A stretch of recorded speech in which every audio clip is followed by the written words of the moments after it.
Hello, everybody, and welcome back to Rev Left Radio. On today's episode, I have on Matthew John from This American Left and the author of Millennial Marxist on to talk about his book, and then we just get into a broad discussion on a plethora of topics from the end of neoliberalism to the rise of multipolarity to this time of reaction we're living in the United States to what could possibly come next, and so much more. It's really a spontaneous, organic, and wide-ranging conversation in which we touched a lot of different bases. So again, this is Matthew John. His book is Millennial Marxist, and here is my conversation with him. Enjoy.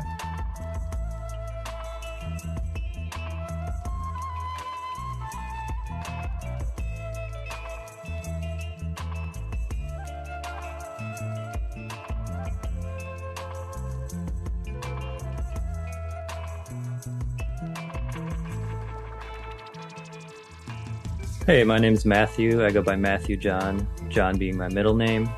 I'm a writer. I'm also a notorious Instagram shitposter, and recently had my account suspended by Instagram, but that's another story. I've been writing for probably most of my life.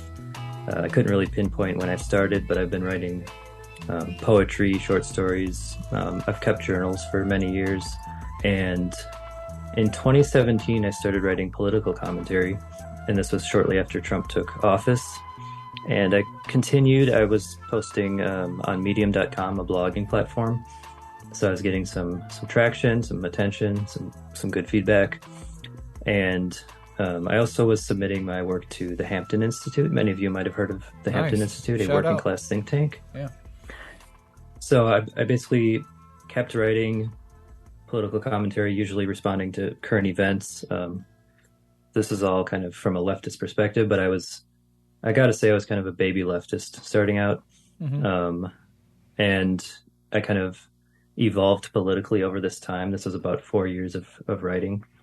And eventually I was kind of burnt out on writing in the middle of 2021. And I looked back at everything I had written, and I just got the idea to, combine it into a book. So have this collection of political commentary that I thought was still relevant and something I put a ton of effort into. Yeah. Awesome. Yeah. And of course, the name of that book is Millennial Marxist, and we'll talk about that shortly. You're also the creator and co-host of This American Left, a podcast, as well as a social media page, correct? Yes, correct. But unfortunately, this was the page that got suspended by Instagram. But yeah, we're still... We were on a long hiatus with the podcast because of me working on the book. But yeah, we still will be releasing episodes in the future. Well, yeah, really quick, huge shout out to Hampton Institute. Love what they do over there. But I'm actually kind of curious, what got you suspended from Instagram? I wish I knew specifically, but I had a lot of violations.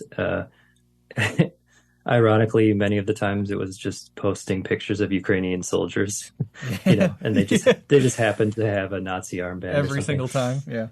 Yeah. Just coincidentally. And just other things that I think there's a kind of a bias against leftist political views.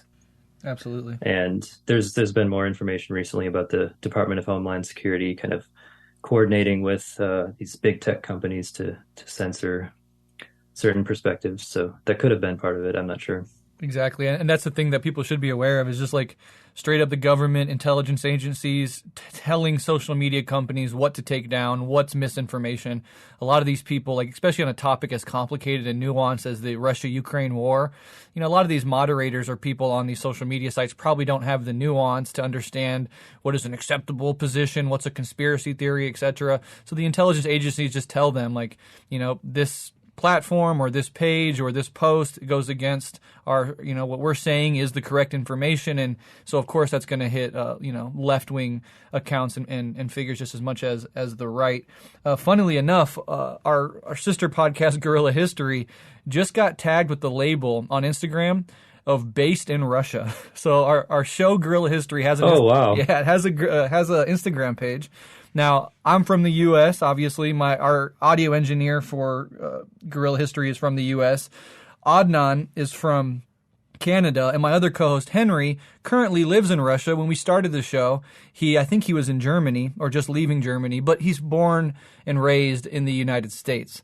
And so it's very clear to us that this label, based in Russia, is just a label meant to sort of scare people or make us seem spooky or untrustworthy or, Putin puppets or whatever.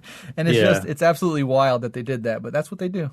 Yeah, and I remember back in the day, like journalists like Aaron Mate were totally predicting this, that Russiagate would have this effect of demonizing the left. And that's basically what's happening, especially the anti-war left. Absolutely. Absolutely. All right, well, let's start this conversation, and this conversation is going to go many places. We're going to talk about civil war. We're going to talk about the end of neoliberalism. We're going to talk about multipolarity, etc. So we're going to cover a lot, but I did want to kind of start off kind of just focusing on this book and promoting it, let people know, what it's about and that it's out there. So I guess the first question is, what made you want to write this book, and what were you trying to accomplish with Millennial Marxist? Well, so the interesting thing about it was by the time I decided to write it, it was like mostly done because, it was this political commentary I had already written over the course of 4 years. But yeah, I kind of went back and looked at it, and I realized a lot of it is still relevant. And especially kind of one of the background themes is like this political evolution or trajectory that I've noticed is very common with like progressives who are kind of very supportive of the Bernie Sanders campaigns, and then suddenly it's like Biden is president, and like what the fuck, and just moving more towards revolutionary politics. So I kind of wanted to show my own political evolution, and I think it resonates with a lot of people. But also it's just like I noticed, since I was writing for a very general audience on like Medium, I had no idea who was going to see my articles or what kind of background information they had. So a lot of it is very like rudimentary, and I think it provides a good kind of introduction to the left, just people who are like maybe liberals or baby leftists or progressives or whatever, and they want something to find out more about just the leftist perspective in general. Mm-hmm. So that's why I think it's a valuable resource. Yeah. Yeah, definitely, and I think you definitely accomplished that. And there's plenty of humor, like in the preface. You're kind of not taking yourself too seriously, but at the same time, you do reach out to people and say, some of this stuff might be a little hard to swallow at first. It might seem a little radical, but the whole thing is geared really toward lending a hand out to people like that who maybe are sort of looking for a different political, value system to adhere to, or as the center falls out of American politics, people are looking for alternatives left and right. And there is a lot of that, especially since Bernie, especially since a lot of progressives and liberal types saw how the Democratic Party operates to get rid of figures like Bernie, who really put at the center of their campaign the economic reforms that are utterly necessary to decrease inequality and stabilize society, etc. But that cuts into corporate profiteering and the disproportionate power that the rich and corporations have over our political system. And since both political parties are ultimately answerable to capital, figures like that get absolutely tossed aside. Yeah. So I think that the book really accomplishes what you aimed for it to accomplish. Thanks, I appreciate that. Definitely. And so you said that this book is obviously a compilation of different essays that you wrote. When was the writing? Yeah. When did the writing take place, and when did the writing stop and the compiling begin? Okay, so the very first piece I wrote was in 2017, April of 2017, responding to Trump bombing Syria. And I guess as a little preface, I was on Facebook a lot back in the day, as I'm sure a lot of people were, just arguing with family and friends and things like that. So I was kind of used to just, I guess, writing political commentary in a sense, in terms of like these debates with people. But so I was working as a server at a restaurant, and one of my coworkers, just a nice guy, but a liberal, he posted on Facebook basically praising Trump for bombing Syria. And I was like, what's going on? Like, I need to. So I just went on this rant about this topic. And from there, I just continued writing for about 4 years. The last one was April of 2021. So pretty much exactly 4 years. And like I said, I was kind of burnt out on writing. Biden was president. I was like, I don't really have anything else to say. This is ridiculous. But a few months after that, that's when I kind of went back and I decided to combine everything into a book, and that process took about a year. There's a lot that goes into it. Published through Lulu, it's kind of self-publishing. Mm. They're kind of a print-on-demand service. But I also had a graphic design comrade who wants to remain anonymous, but they were huge in terms of like completing this project. So shout out to them. Nice. Yeah. Well, so basically from 2017 to 2021, you're writing, and then you spend more or less a year compiling. And I've noticed that things have dramatically sort of changed since that time. I talk about it in terms of like the political and cultural winds have certainly shifted under Biden back towards the right, I believe.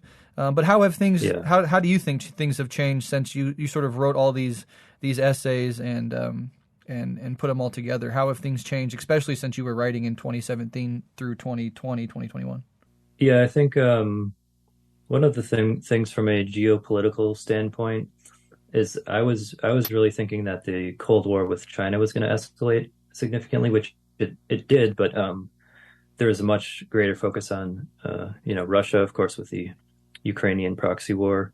Mm-hmm. I obviously didn't see that coming, and I was also one of the people who didn't really think Russia was going to invade, because U.S. government officials were saying it, and they lie quite often. Yeah. So that's been a huge difference. I was not expecting that, but there's kind of the historical, just Biden in 2014 going to Ukraine and meeting with some neo-Nazis and that sort of thing, and obviously the U.S. supporting the 2014 coup. So that's one of the things. Another thing is just how much the labor movement has expanded, and that's very heartening, very exciting. I was at a Minnesota Nurses Association rally recently in downtown Minneapolis, and just seeing this very like militant kind of attitude that's developing that I see as like pretty much just class solidarity and class warfare. A lot of the speeches that were given were very anti-capitalist, and in some cases probably not even on purpose. It's just like it's us versus the employer, the private hospitals. So that's another aspect that's a very positive development that I've seen. Yeah, absolutely. Those are certainly important developments and shifts. I think, and as I kind of alluded to earlier, like under the Trump administration, when Trump came in, it was kind of a surprise for everybody. Bernie was sort of robbed of the candidacy by the Democratic Party in particular, especially in 2020. After the Trump thing, but during the Trump years, the winds were really blowing in the favor of the left. We had tailwinds at our back. People were getting radicalized. People were getting mobilized, protest, riots, burning down police headquarters. It was very clear that the left in general, broadly conceived, was on the move in a way that it hadn't been in a very, very long time. And that was wonderful, and great things came of it. But inevitably, the pendulum swings the other way. You get Biden reelected, and you have several years of reaction in the face of movements like Black Lives Matter and all of the various protest movements that sprouted up around Trump. And now I think we're living in this time of reaction, this time of under Biden, where the right is on the move in a lot of ways. A lot of the liberals and the half-hearted types who were just like, orange man bad, once he got out of office and Biden got in, a lot of them sort of sat back, detached from politics, recoiled into their own personal life. The sense of urgency that a lot of people on the left had under Trump kind of dissipated, and people kind of floundered or weren't as excited. You could see just like the protesting and the rioting really kind of come to an end. And then you see the real rise of reaction. Reaction was there the entire time, but under Biden, they have more of the tailwinds in their favor. And I see these wind shifts knock a lot of people around. I think like a lot of the recent incarnation of these right-wing reactionaries masquerading as communists, masquerading as Marxists, I think are a symptom of this time of reaction we're living in. And one thing about opportunists is that, opportunists fundamentally sort of check the wind to see which way the winds are blowing and go along with that, or being unprincipled, are simply blown around by these wind shifts, such that somebody in 2016 or 2017 who was like supporting Black Lives Matter and anti-Trump and was going to protest is now like, flirting with these reactionary strains of ostensible leftism or socialism or communism, but it's really just reaction masquerading as such.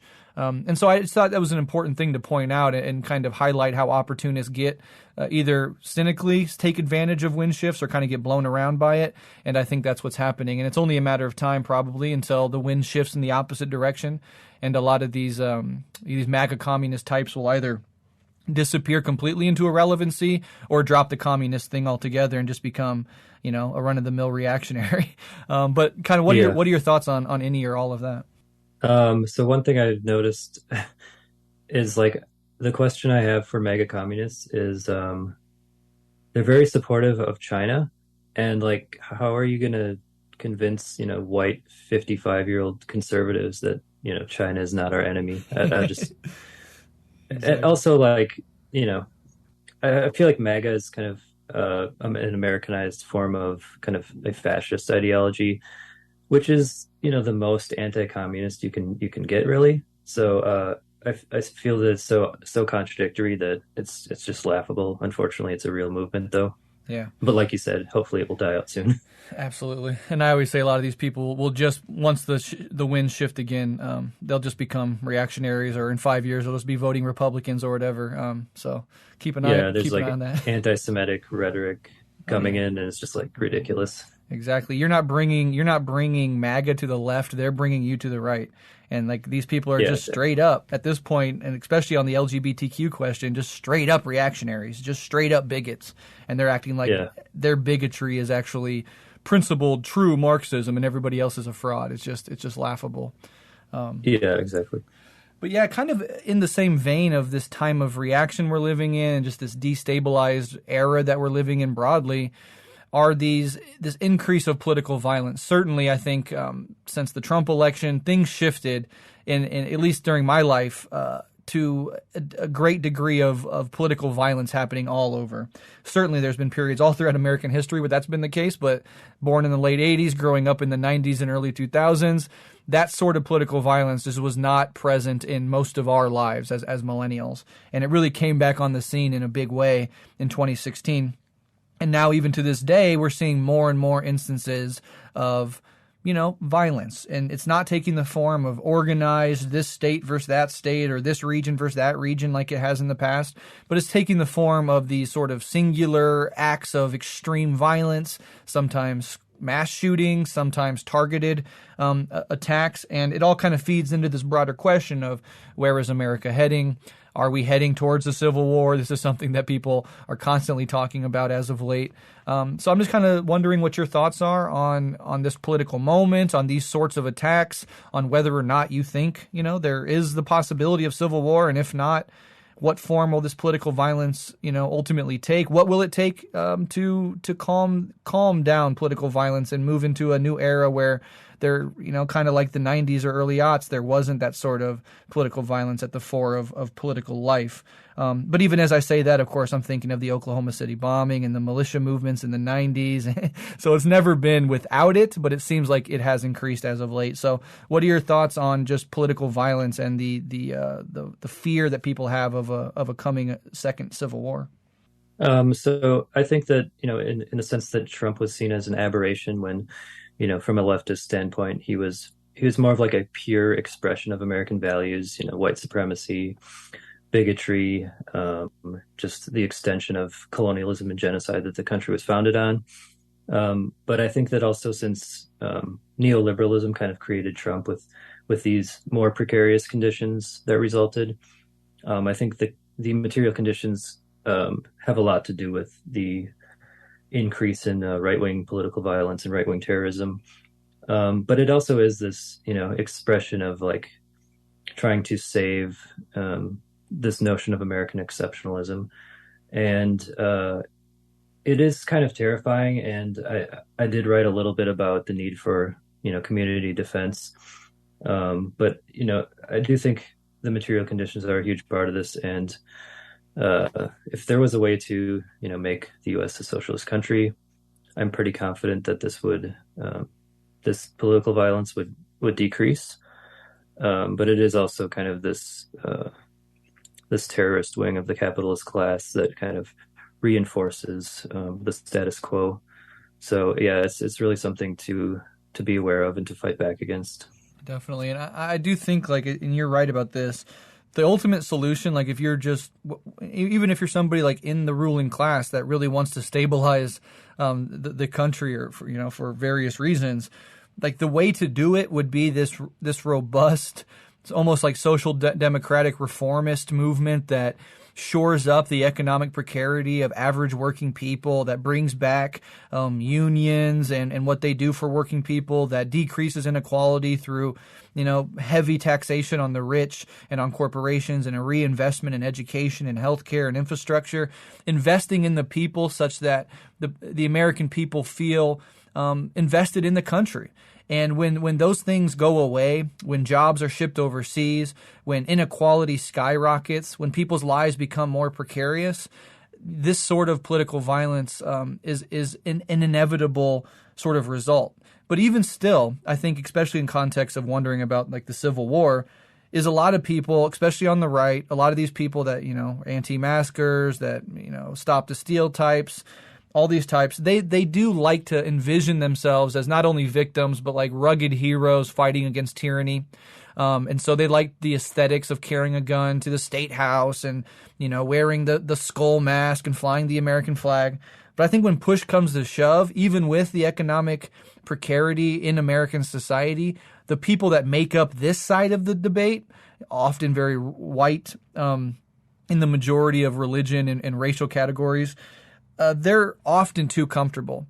Like, if you can afford a $70,000 extended cab pickup truck, are you really going to risk it all to go die in a fucking gunfight in the streets with people you don't even know?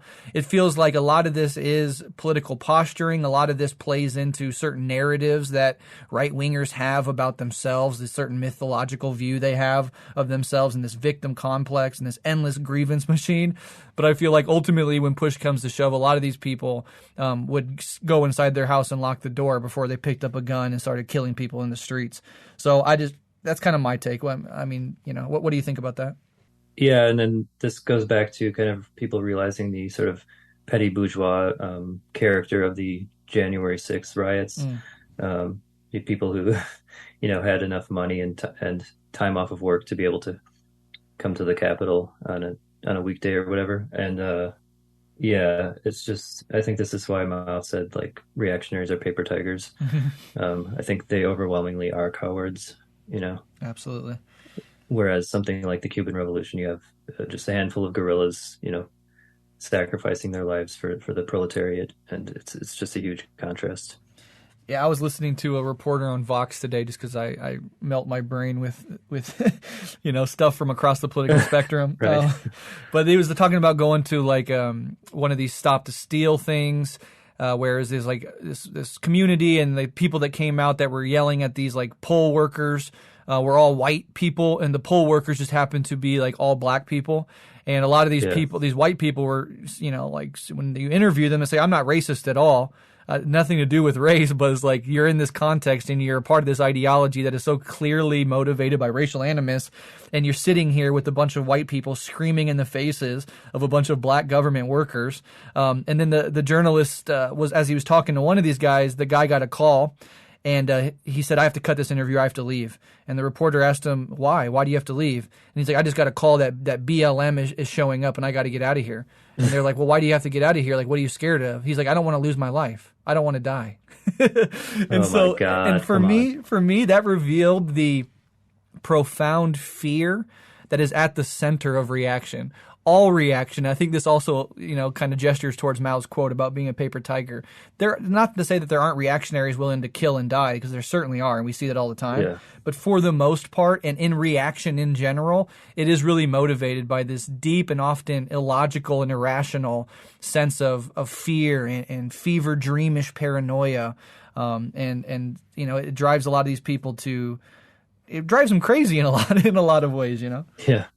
Yeah, I think it relates a lot to their privilege as well, economic and racial privilege, Yeah. that they're so comfortable, but then at the same time, so willing to back down on their beliefs. Exactly. So ultimately scared when push comes to shove. There's also the urban and rural divide as well. Like in the first Civil War, obviously it was regionally, sort of separated such that the North and its army and the Confederacy and its army, and you have boundaries and borders and territories. That just no longer exists, and now it's such that even in deep red states, the big cities within them are bright blue, and so it's Exactly, really yeah. it's divided in such a way that there could be really no organized civil war in the sense that it was the first go around, but the form that it can take is like just constant low level political violence. 60s and 70s, right? A bomb was going off every day. There were several high-level political assassinations.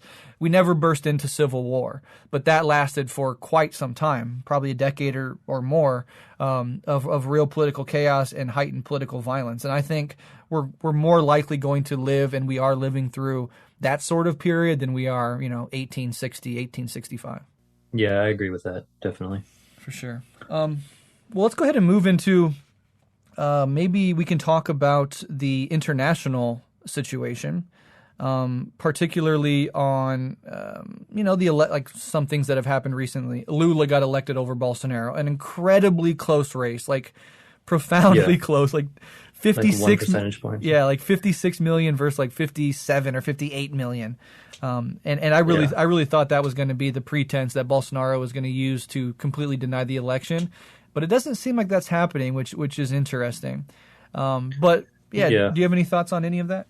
I did see some kind of Bolsonaro supporters, some images and video of them like blocking off highways and shit like that. I mean, that's kind of the same thing that like Venezuelan right-wing opposition members did.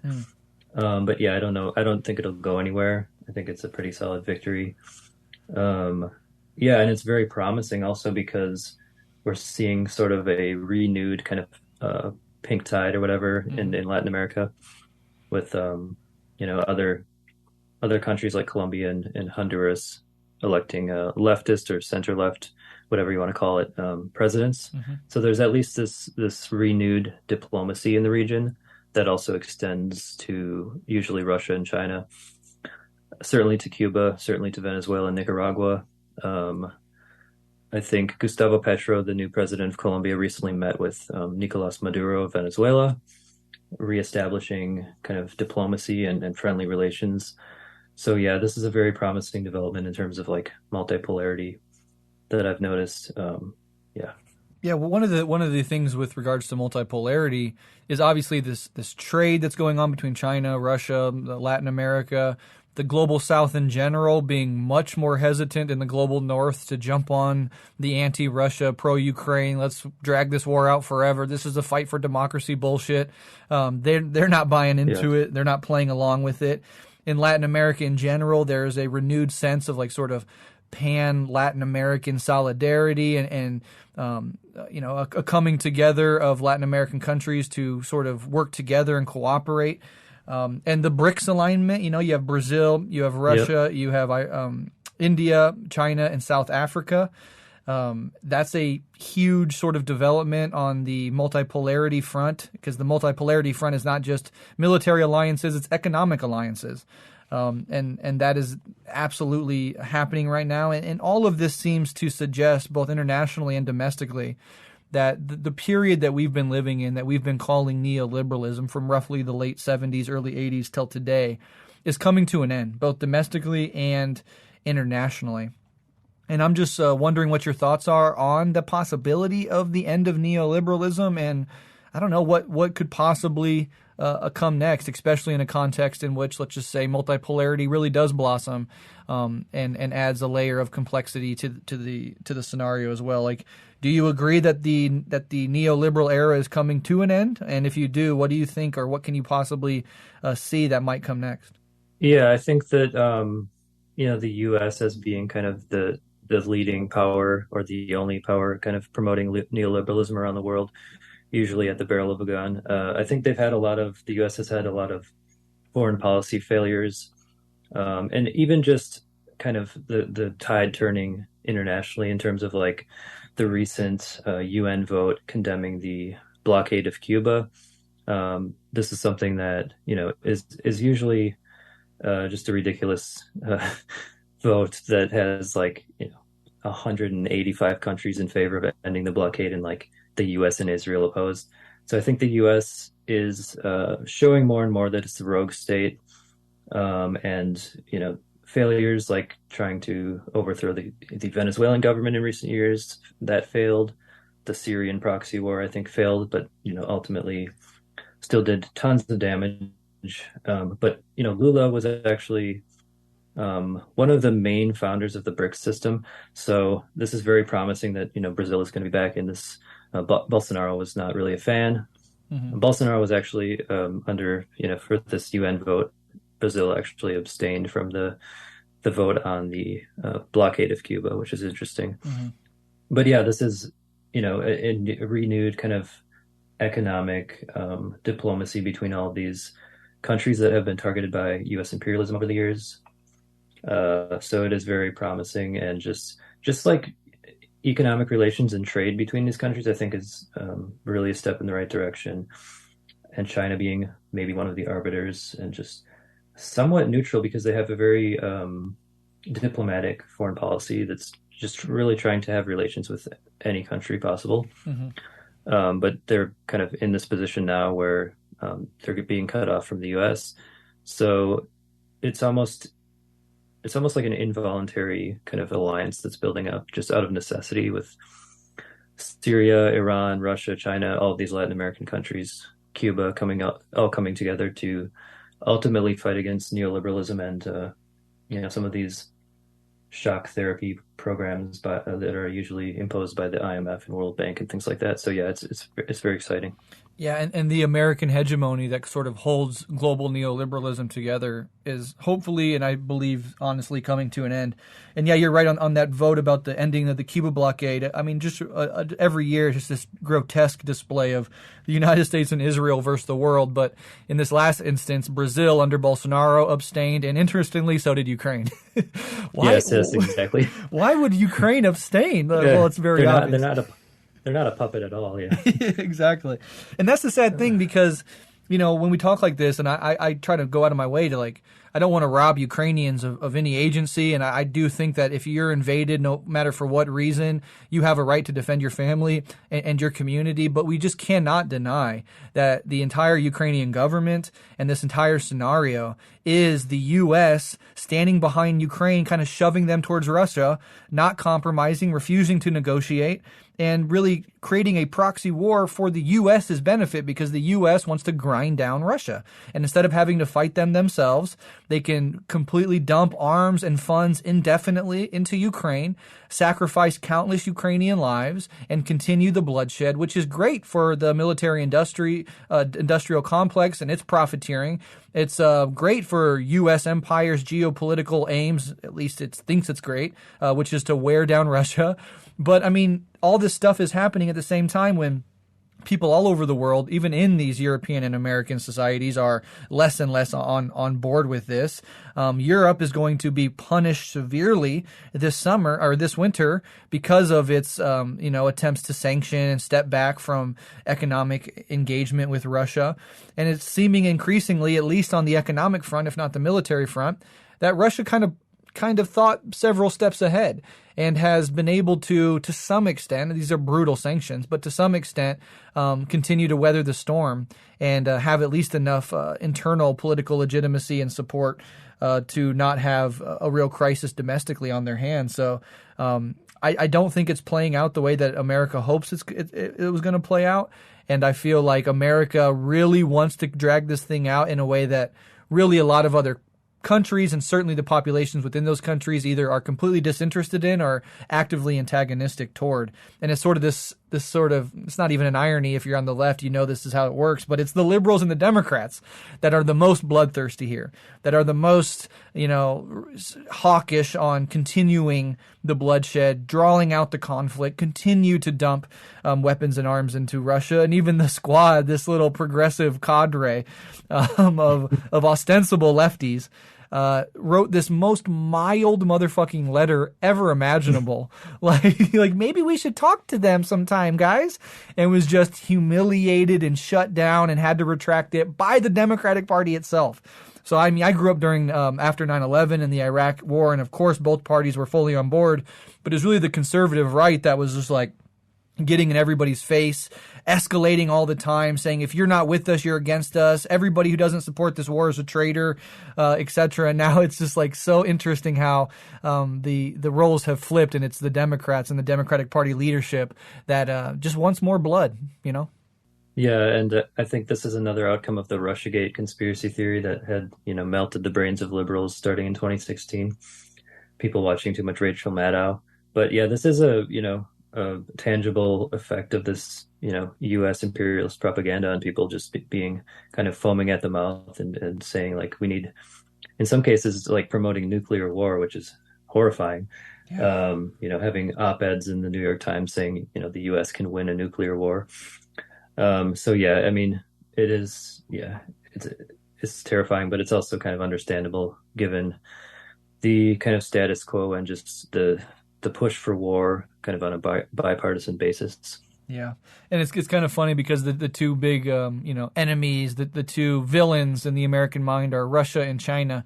And both political parties have picked up one of those as their main target. Yeah. So the Democrats are anti-Russia to the core. But as you said earlier, with regards to these MAGA communists trying to convince MAGA folks to be pro-China, it's the GOP really carrying. I mean, of course, both parties engage in both of this, but like they're emphasizing their hate of China, and the Dems are emphasizing their hate of Russia. But it's all one military-industrial complex, and it all serves one ultimate goal in the end, Exactly, yep. It's wild. Yeah, so like kind of thinking about the possibility of the end of neoliberalism abroad, I've, becoming more and more convinced that it really is sort of ending. A lot of the things that have happened over the last several decades and a lot of the mechanisms in place are falling away. COVID showed the precarity and the fragility of these just-in-time global supply chains.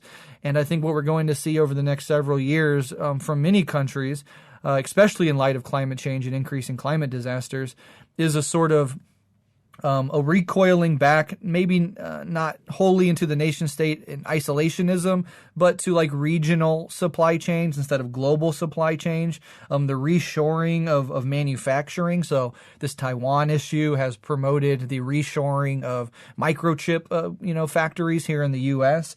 And so I think we're going to see more of that. And with that and the shift away from oil, like America is really good at natural gas now and exports energy. So it doesn't necessarily need to be constantly engaged in the Middle East any longer. And Saudi Arabia is sort of seeing that trajectory play out and is sort of backing away from or testing their allyship with the United States and embracing China more openly, which is an interesting move on their part and really shows that, I mean, if Saudi Arabia is seeing these tectonic sort of shifts in the global order, it's at least one canary in the coal mine among many others. And so I just see a lot of that internationally with the rise of multipolarity happening. And then domestically, even on the right now, right? Even on the new right or, these instantiations of like younger politicians trying to run in the GOP, it never cashes out in policy, but in rhetoric, there is this shift towards broader economic reform. They talk about it in terms of like real Americans and real American jobs and all this other sort of ideological mystifications. But there is a movement in both political parties, obviously opposed by the leadership in those parties, but bubbling up in both parties of we got to change, end this neoliberal bullshit, end this inequality. We should be focused on investing in families. We should be focused on not several wars abroad, but putting money into our communities. And of course, it's going to be articulated differently on the left and the right. But I think it goes hand in hand with this international shift. You also see this domestic shift, and you see it in more countries than just the United States as well. So I do think we are kind of living through the end of neoliberalism. I think we're living through a new realignment, though I'm not confident what that realignment will actually cash out and look like. A lot of people on the right want us to believe that the GOP is becoming the party of the working class, that the GOP is the real center of working class energy, and it's the Democrats who have been, wholly captured by the capitalist ruling class and the elites. And to some extent, that's true. Certainly on the Democratic side, they've completely abandoned the working class. But I'm not convinced that the Republican Party is going to, in policy, become the party of the working class. I think they're going to, just like under Trump, pay lip service and rhetoric toward those ideals, but in practice answer just the same as the Democratic Party to their ruling class and capitalist owners and the donor base that supports both of these parties. So what is your take on this idea that the Republicans are becoming the new party of the working class? Yeah, it's definitely bullshit. Yeah, I mean, I try to emphasize in my book that, the Democrats and Republicans, I kind of say are symbiotic components of the, dictatorship of the bourgeoisie. They're not really, in a very shallow sense, they're kind of competing for power, but there's so much overwhelmingly they have in common, just enforcing, the neoliberal capitalist model and austerity that goes along with that, and just internationally, obviously, the bipartisan foreign policy consensus. But I think, something about American politics is like, just every time a new president gets elected, let's say it's from a different party than the last one, they're seen as like consistently abandoning their agenda to the point where like they're at a disadvantage for the midterms every cycle. Mm-hmm.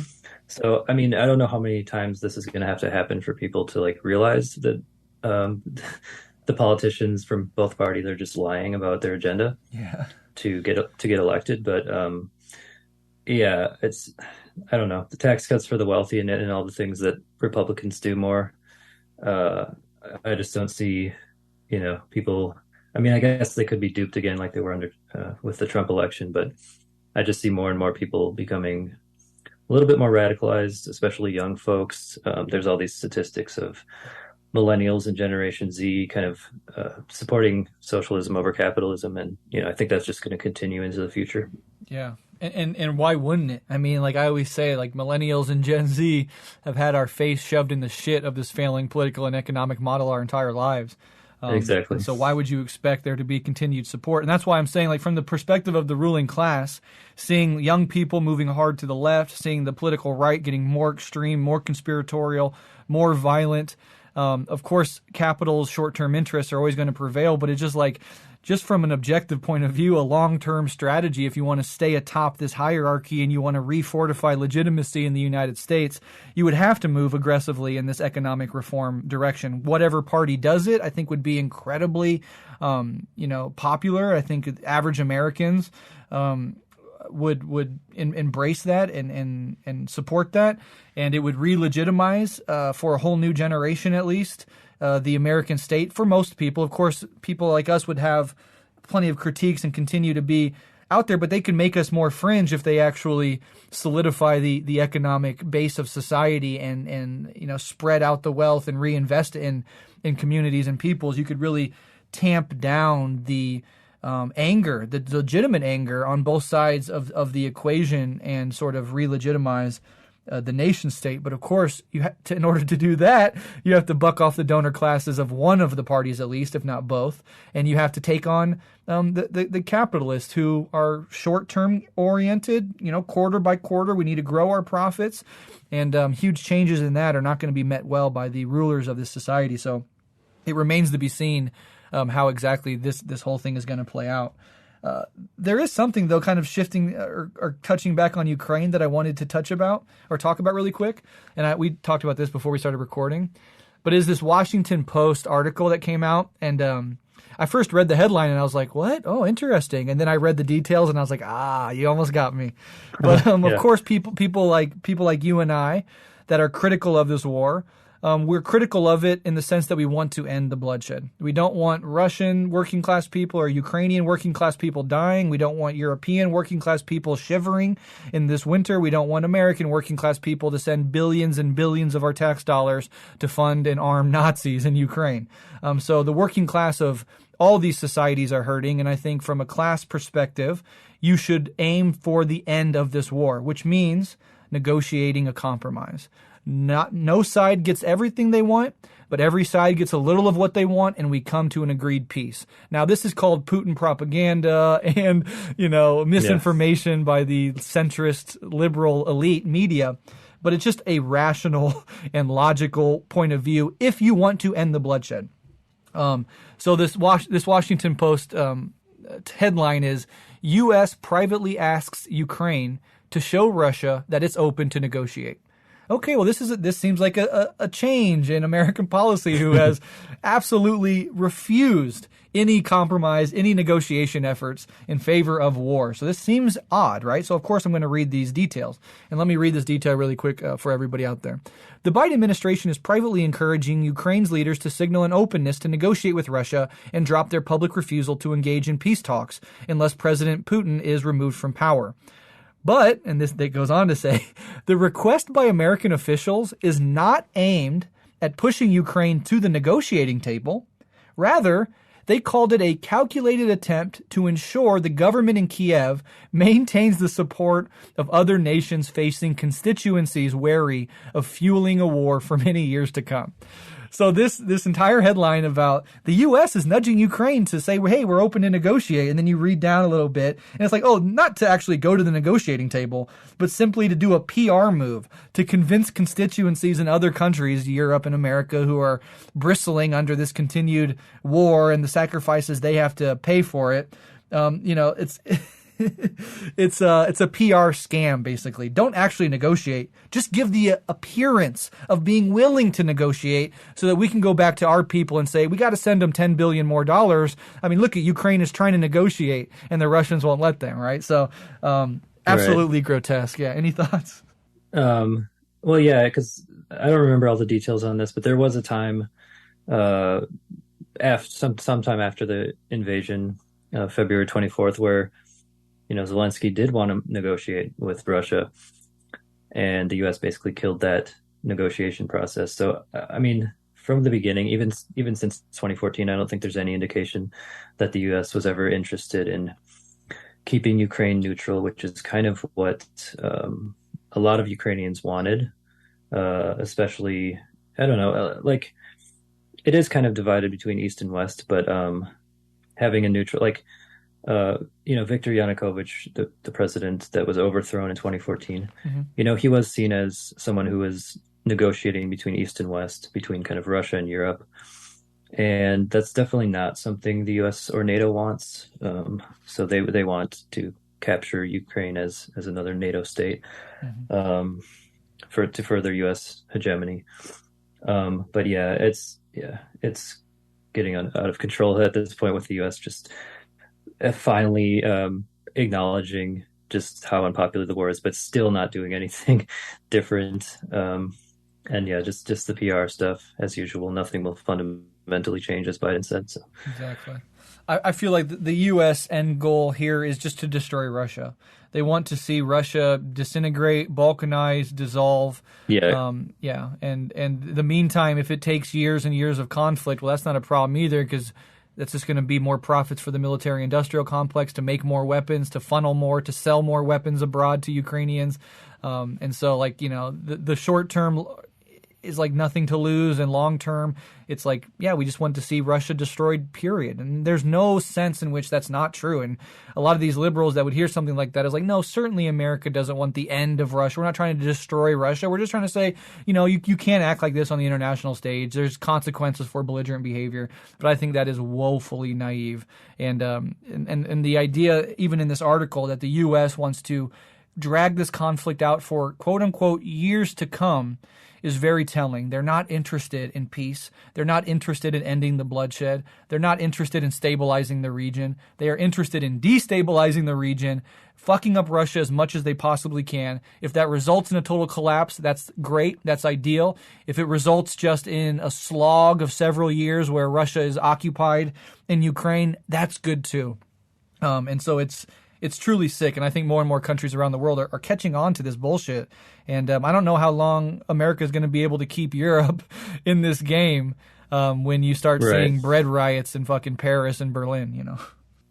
Yeah, and another thing is that in terms of U.S. sanctions, like they're obviously the on the ground consequences are very apparent in terms of cutting off food and medicine from entering the country and having devastating effects on civilian life. But there's also like I recently saw there's like declassified documents from the 60s with U.S. officials like openly talking about the blockade on Cuba and just saying like, yeah, the point is to like starve people, to like destroy the infrastructure, and to ultimately overthrow the government. So that's I think that's pretty clear that that's the goal of the U.S. You know, in Russia and anywhere else where they're meddling and sanctioning, Yeah. especially Iran right now too.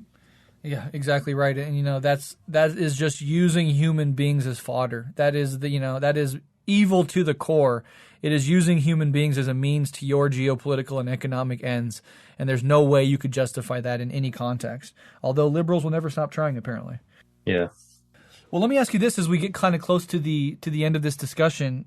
Do you have any plans to, because you are a good writer and I do enjoy reading your work, do you have any more plans of writing more books or starting a Substack or anything like that?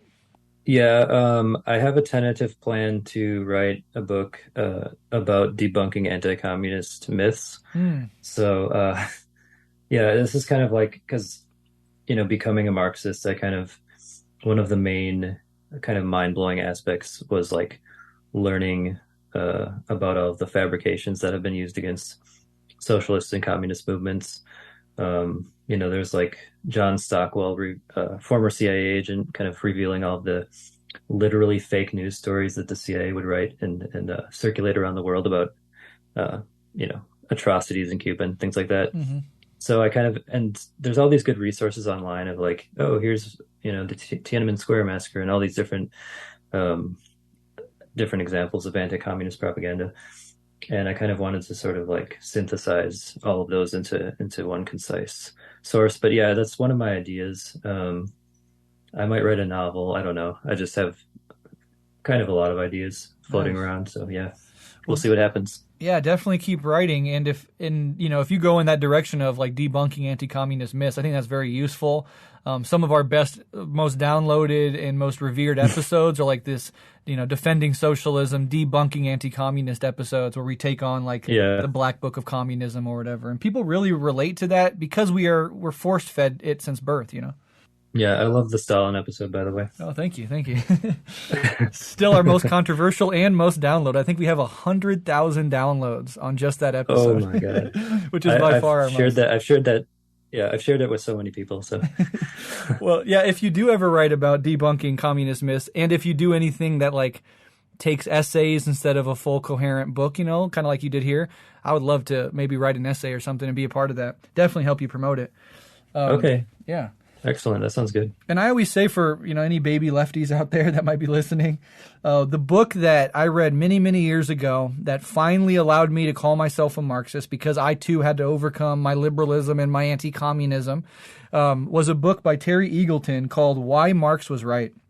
And it's a very accessible, he's a great writer, a very accessible, engaging book that really debunks a lot of these base, fundamental anti-communist, anti-Marxist lies. And it was, I literally felt myself as I flipped that last page over and set the book down. I like internally like registered, I am a Marxist and there's nothing wrong with that. I am a communist and there's nothing wrong with that.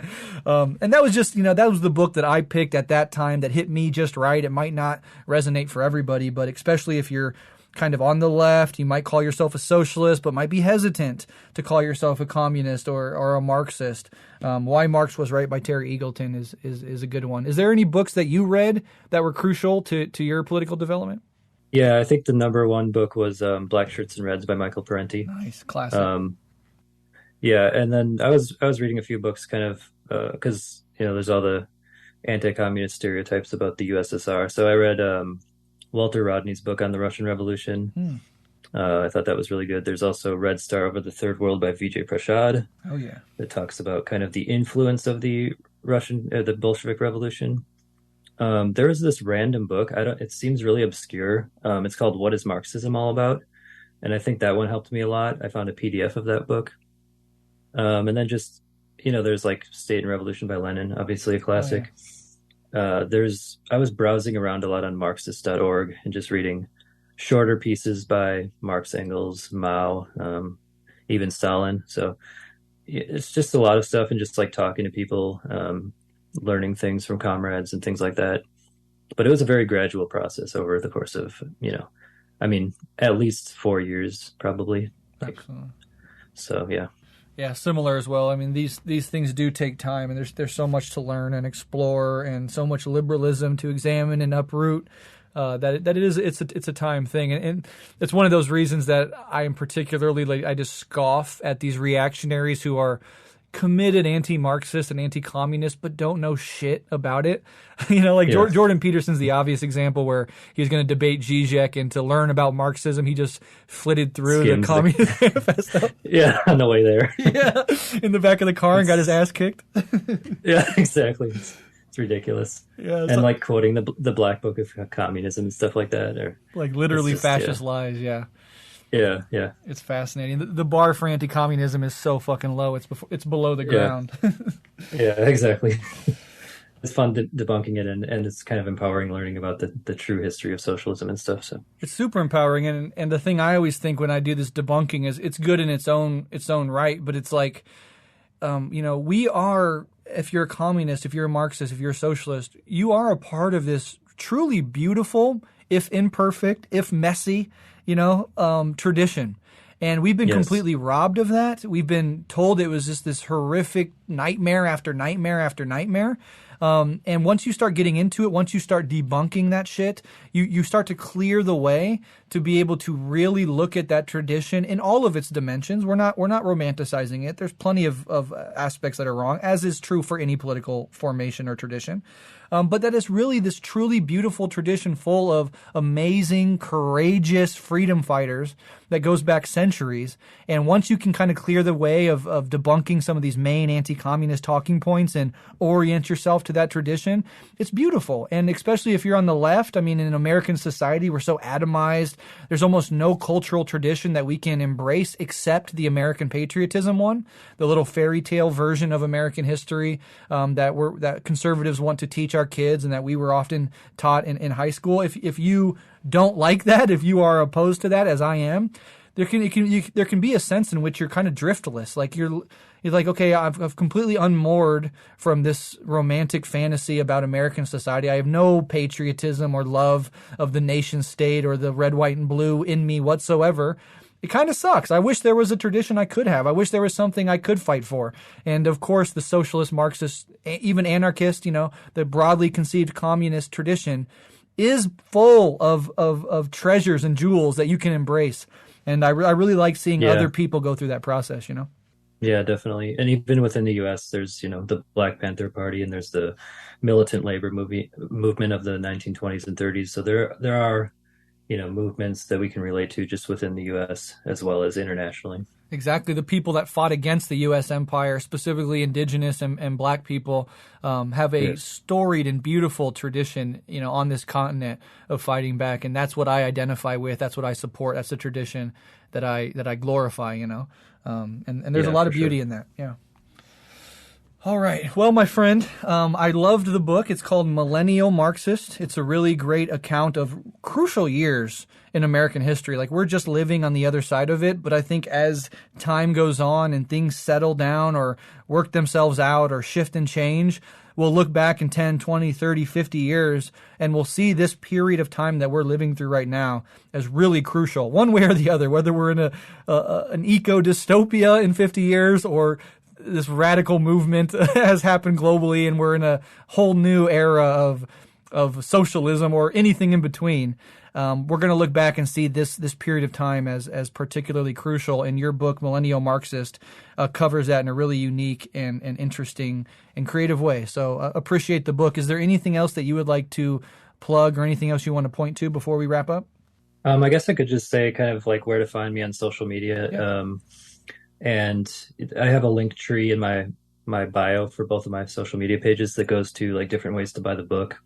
It's published through Lulu, so that would be my preferred method. But so like Instagram, it's Matthew the Marxist, all one word. And then Twitter is Matthew John 666, MATTHEWJOHN 666. And like I said, I have a link tree in the bio of both those pages that goes to pretty much all of the ways to buy my book, including a PDF digital download. So yeah, please feel free to buy the book. Absolutely. Yeah, I will link to all of that in the show notes so people can find it as quickly and as easily as they can. And again, I really appreciate talking with you. I appreciated coming on your show a while back. Are you going to revitalize this American Left? You're going to keep it going, right? It's not fizzling out, is it? No, I think we're going to keep going. We've gotten a lot of requests to continue recording episodes, and I'm now living in Minneapolis with my sister Hannah, not in the same house, but like in the same city. Nice. So we're connecting a lot, and we have plans to record more episodes. So yeah, definitely. And yeah, I appreciate you coming on. That was about a year and a half ago or something. Yeah, I might link to that in the show notes as well, so people can check that out if they didn't hear my appearance on This American Left. But I just wanted to say Minneapolis is only about a 5-6 hour drive here from Omaha, and I have a good friend who very well may be moving to Minneapolis in the next year or so. So I'm probably going to find myself up there in the next year or year and a half, and if so, I'm definitely going to hit you up and we can have a beer or something. Yeah, that sounds great. All right, my friend. Thank you so much for coming on. We'll talk again soon. All right. Thanks a lot, Brett.